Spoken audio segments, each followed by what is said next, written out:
나를 사랑하고 내 계명을 지키는 자에게는 천대까지 은혜를 베푸느니라. 신명기 5장 10절 말씀. 아멘. 우리 같이 한번 암송해 볼까요? 시작. 나를 사랑하고 내 계명을 지키는 자에게는 천대까지 은혜를 베푸느니라. 신명기 5장 10절 말씀. 아멘. 하나님을 사랑하면 하나님의 계명을 지키게 되죠. 그러면 그 자에게는 하나님이 천대까지 은혜를 베풀어 주신다. 이번 한 주 계속 이 말씀 암송하시면서 하나님 사랑하는 마음을 더 부어달라고 하나님께 기도하십시오. 여러분, 예수님 닮아가는 것이 인생의 최고의 목적과 삶의 이유로 두시는 은혜가 있기를 바랍니다. 예수님 닮아가고 주님 사랑하는 것만큼 인생의 영적인 안정감을 주고 변하지 않는 우리의 삶의 목적을 주는 우리의 삶의 이유는 없는 줄 믿습니다. 여러분, 신명기 9장은 신명기 전체에서 로마서 말씀의 이신칭의 교리를 가장 선명하게 이야기해주고 있는 본문이라고 제가 어저께 설교했습니다. 마치 모세오경과 신명기는 우리에게 행위구원을 이야기하는 것 같고, 하나님이 우리에게 주신 율법을 지켜야 우리가 구원받고 우리가 천국 간다라고 그렇게 착각할 수 있는데, 여러분, 그렇지 않습니다.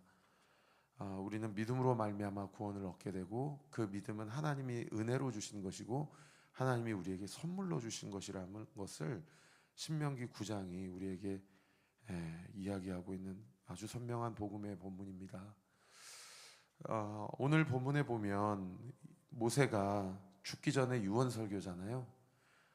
출애굽 2세대에게 자기가 어떻게 하나님을 만났고, 그리고 하나님 앞에 어떻게 언약과 율법과 약속을 전달받아서 우리 이스라엘 민족에게 가르쳤는지, 전달했는지를 40년 전의 이야기를 이제 자기는 죽고 가나안 땅 정복 전쟁으로 들어가는 그 다음 세대에게 아주 분명하게 신앙 교육을 하고 있는 그런 본문이죠.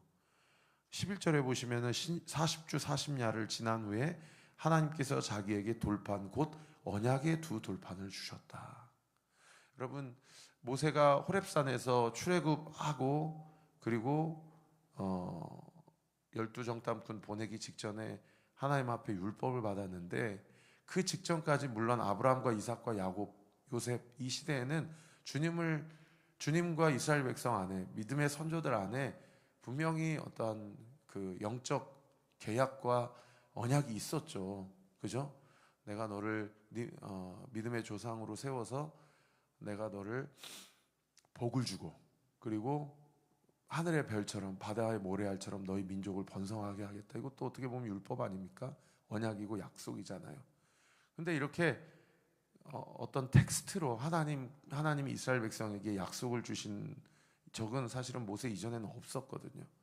그러니까 마치 그런 거죠. 연애할 때는 내가 너를 사랑해, 나도 너를 사랑해, 이렇게 연애하다가 모세를 통해서 성혼 선언문을 작성을 한 겁니다. 그래서 하나님과 이스라엘 백성이 영적으로 결혼을 한 거죠. 신랑 되신 예수님과 신부 되신 교회가 함께 그야말로 명문화한 거죠. 여러분, 이러한 놀라운 복을 경험한 민족이 누구밖에 없어요? 이스라엘 민족밖에 없어요.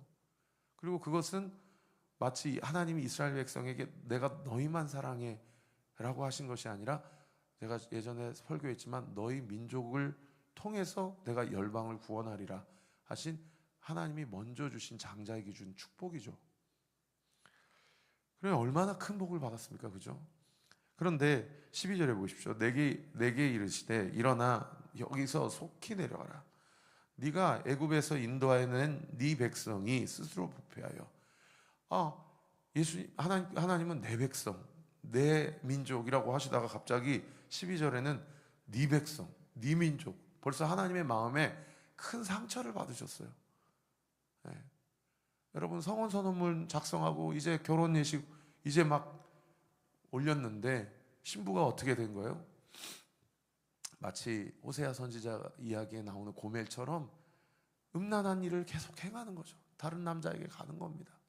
금송아지에게 가는 거예요. 그래서 그 다음 구절에 보세요. 스스로 부패하여. 자기가 스스로 선택한 바람이라는 거예요. 여러분, 우리 안에 죄가 왜 하나님 앞에 죄가 됩니까? 내가 그럴 만한 죄를 지을 수밖에 없었어라는 핑계가 하나님 앞에 통하지 않는 이유가 뭐예요? 내가 결정한 거예요. 내가 결정한 거. 그러니 주님이 다시 오시는 그날에 유다의 사자로, 하나님의 심판자로, 대리자로 오실 텐데, 그 누구도 하나님 앞에 핑계하지 못하는 것은 우리가 죄를 질 때 우리 스스로 결정하는 거라는 거예요. 그게 죄인 줄 알고 결정하는 거죠. 마치 아담과 하와가 그것을 먹으면 죄인 줄 알지만 먹었던 것처럼. 그러니까 새가족 교육 와가지고 왜 하나님은 선악과 만들어서 에덴 동산을 다 그렇게 하게 하시고 이 인류를 이렇게 저게 하셨냐. 얼마나 비겁한 변명입니까? 네. 오히려 목회하면서 저한테는 도움이 되죠. 아, 이분이 아직 거듭나지 못했구나.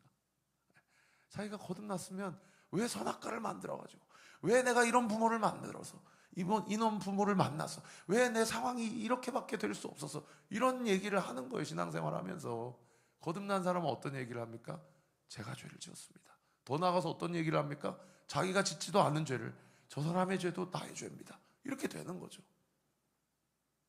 여러분의 신앙을 한번 점검해 보십시오. 그 다음 구절에 보세요. 내가 그들에게 명령한 돌을 속히 떠나, 자기가 스스로 떠난 거예요. 그 성원 선언물을 떠난 거예요. 그리고 결국 그 성원 선언물을 떠난 목적이 뭡니까? 거기 동그라미 치세요. 자기를 위하여 우상을 만들었다. 16절에도 보세요. 내가 본즉 너희가 너희 하나님 여호와께 범죄하여 자기를 위하여 송아지를 만들었어.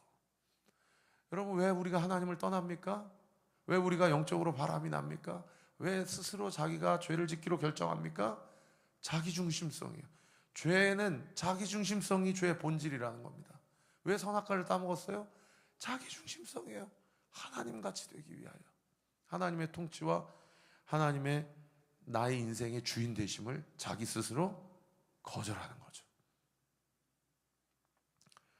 13절 여호와께서는 또 내게 말씀하여 이르시되 내가 이 백성을 보니 보라 이는 목이 곧은 백성이라. 그래서 죄를 지은 인생과 인간의 영적 본질은 이 자기중심성 때문에 어떻게 돼요? 하나님 앞에 목이 뻣뻣한 거죠. 네. 옆에 질문하기 묵상하기 한번 써보세요. 나의 죄를 인정하지 못하고 남의 죄만 크게 보이며 하나님 앞에 변명하고 핑계하며 더 나아가서 자기 인생을 비관하고 낙심하고 자기 연민과 피해의식에 빠져있는, 여전히 내 안에 있는 목이 고든 부분이 있는 것은 무엇일까? 이 말씀을 자기 자신에게 한번 대입해 보십시오. 다른 사람 이야기할 거 없습니다. 그러니까 오늘 우리가 찬양한 것처럼 우리는 아침마다, 날마다, 하루를 시작할 때마다 우리는 어떻게 해야 돼요? 우리 죄를 위해서 대신 십자가에 달려 죽으시고 우리를 다시 주인 삼아주신, 우리를 다시 자신의 소유 삼아주신 우리의 주인 되신 예수님께 우리는 다시 한번 우리 죄를 고백하고 주님께 우리의 인생의 주권을 내어드려야죠. 여러분, 이게 성화의 과정입니다. 다른 게 성화가 아니에요. 14절에 하나님이 얼마나 화가 나셨냐면 보십시오. 나를 막지 말라. 내가 그들을 멸하여 그들의 이름을 천하에서 없애버리고 너를 그들보다 강대한 나라가 되게 하리라 하시기로. 바람핀 현장을 남편이 목격했어요. 어떻게 되겠어요? 그 여자뿐만 아니라 그 여자와 바람난 그 남자도 가만두겠습니까? 근데 이런 본문을 잘못 해석하면 어떻게 돼요? 아, 우리 주님은 멸하시는 것을 즐겨하시는 하나님.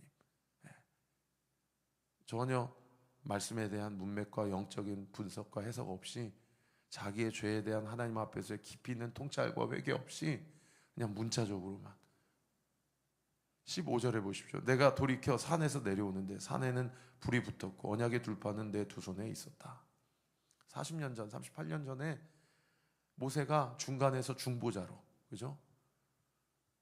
이거 하나님과 이스라엘 백성 사이에서의 중보자로 이 언약을 전달하고 이 언약을 체결하는 당사자로 이제 큰일 난 거죠. 완전 파토가 나게 생긴 거예요. 그래서 얼마나 허둥지둥 호렙산에서 산기슭에 있는 이스라엘 백성에게 내려갔겠어요. 내려가서 보니까 어떻게 돼 있어요? 상황이 16절에 보세요. 내가 본즉 너희가 너희 하나님 여호와께 범죄하여 자기를 위하여 송아지를 부어 만들어서 여호와께서 명령하신 돌을 빨리 떠났기로. 여기 빨리 떠났다. 성경이 우리에게 어떤 죄성을 마치 고발하는 것 같은 텍스트입니까? 우리가 죄를 즐겨 짓는 우리 안에 있는 이 타락한 본성을 고발하는 그런 본문 같지 않습니까? 거기에 혈안이 되어 있죠.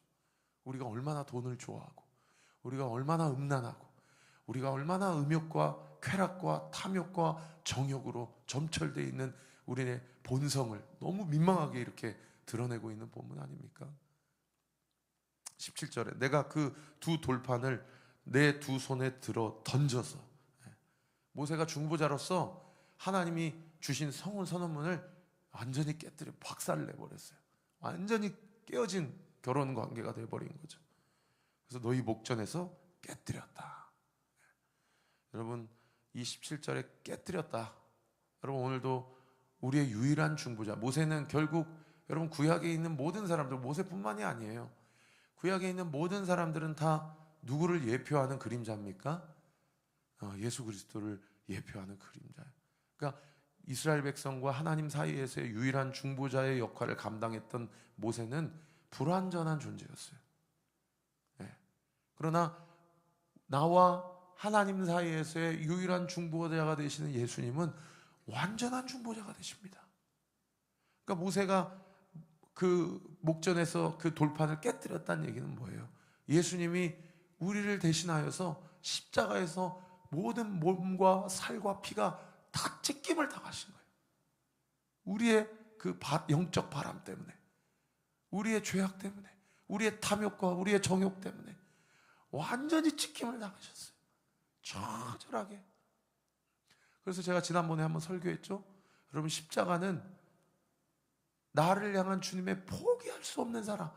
도대체 나를 사랑하시는데 내가 뭐길래 얼마나 나를 사랑하시는지. 여러분, 친구가 친구를 위하여 자기의 목숨을 주는 사랑만큼 큰 사랑은 없다라고 말씀하시잖아요. 이 십자가는 나를 향한 포기하지 않는 그 사랑을 드러내시는 상황인가 동시에 내 죄가 얼마나 큰 죄인지를 명백하게 드러내는 현장이다.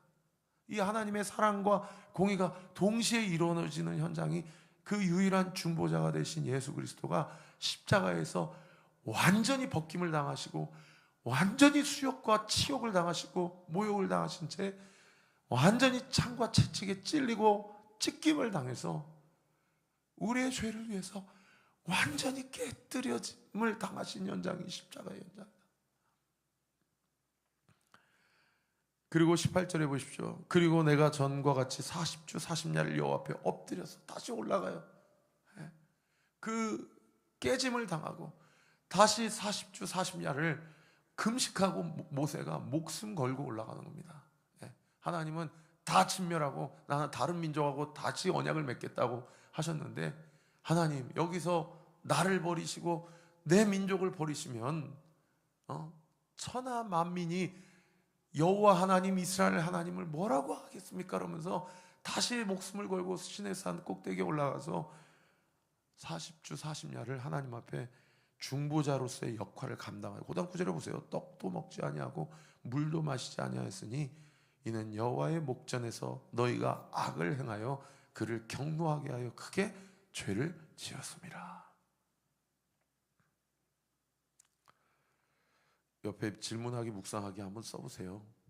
내가 여전히 반복적으로 짓고 있는 나의 연약함은 무엇인가?